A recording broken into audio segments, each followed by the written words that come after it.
Folks, I was asked by a subscriber from Belgium. I think she's probably a lady. The name, I think, was Eva.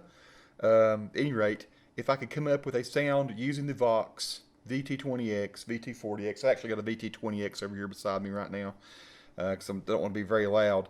But if I could come up with Sultans, a swing sound. So let me tell you what I did, and I'm going to show you what on the screen what I've got. This is my my tone room setup for Sultans, a swing. And I'm going to tell you a little bit about what I've done. First of all, I've got an American, well, actually it's a Mexican Stratocaster. I have one that has vintage noiseless pickups. I didn't use that. I used one like this because it's a little more old school. This is about a 1989 Mexican Strat that has pretty nice sound, and it's very Stratty sounding guitar. I'm going to show you, first of all, before we go any further, if you want to learn how to do this sound, this is what it sounds like.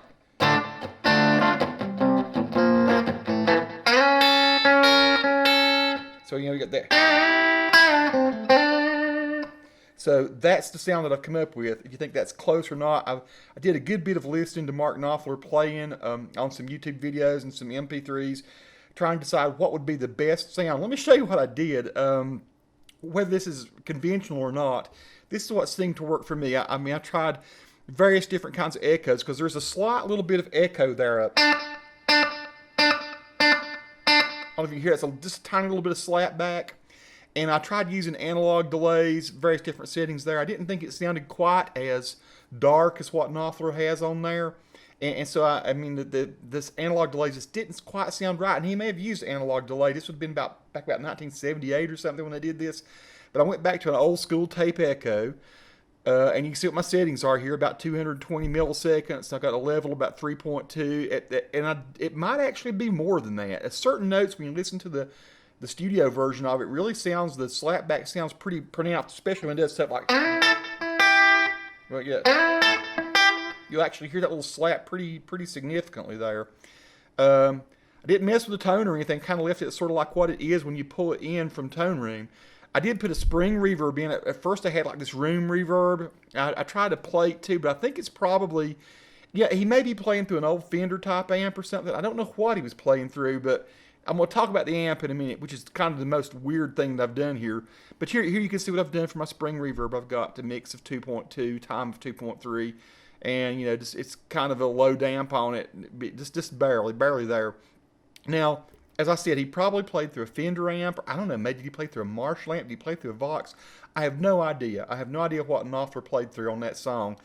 But when I played around, I played with a bunch of different amps, different clean type amps. I did all the standard cleans and everything over here, and all special cleans and all that. But I really liked what this boutique amp sounds like. I know he did not have a boutique amp of any sort like what we have today, like a Bogner or whatever whatever that would be.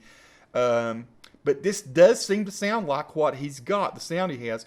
So I did the bright cap, I did the mid boost, I left the low cut off, I set the gain up a little bit higher. You can see I got the treble up, but it's not a super bright sound that he's using in the song. It doesn't sound like to me. It has got some mid-range. It got a little bit of bass. I threw the volume up just a little bit, tiny bit of presence, somewhat. And I did a little bit more. I did a little bit more of this NR sensitivity. I changed the bias to hot, in other words, I put both of these as red. And so this is the sound I came up with. And so I don't know. What do you think? Now, what I've got, I want to bring this up right quick. I went over to guitarbackingtrack.com, and number 8, if you see this, guitarbackingtrack.com, and you look up play, Dire Straits, Sultans of Swing, number 8. I don't know how these people have done this. This really sounds like the Sultans of Swing track with the guitar, the lead guitar taken out, and I don't know how you would EQ that out. I mean, honestly, listen to this. You can't hear. You can't hear the lead guitar. Let's see if I can get this to play.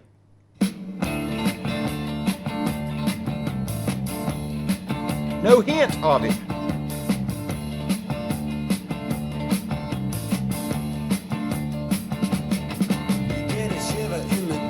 Now that sounds like Mark Knopfler singing, but I don't hear his lead guitar anywhere. I don't know how you could have got that EQ'd out, my friends. But I'm going to turn this up a little bit. I'm going to set this. First of all, let me say this. So I'm playing the old Strat, the Mexican Strat. I looked at videos of Mark. It looks like he does play the bottom or the back pickup. It's either that or it's the one in between. But I really think because of some of the bite that he's getting, he's playing this back pickup, and so I have all the tones straight as high as it will go. This guitar does not sound like his guitar, but it sounds decent. It sounds stratty enough to pull this off, and hopefully I'm in tune. And I've practiced it a couple times. I have not played this song seriously since about, gee whiz, 1984. So I am big time. I'm not going to play it like him. I don't play with my fingers so much. I play with the pick and my fingers.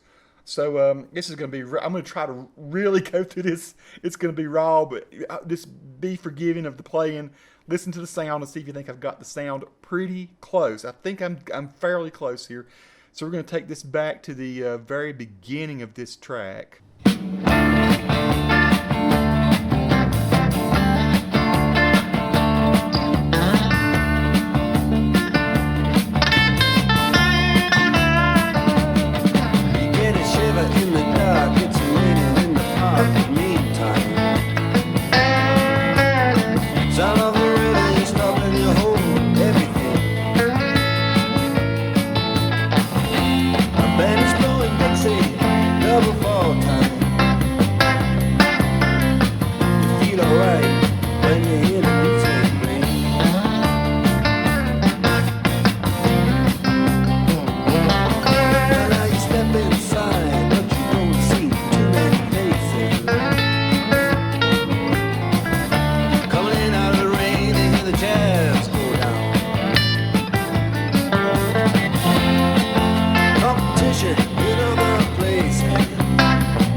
With the Sultans,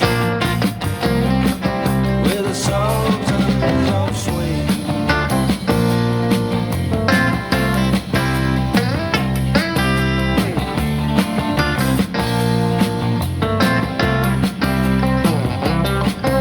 Many crowded young boys there fooling around in the corner, jumping dressed in their best brown baggies in their platform soles.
are the Sultans.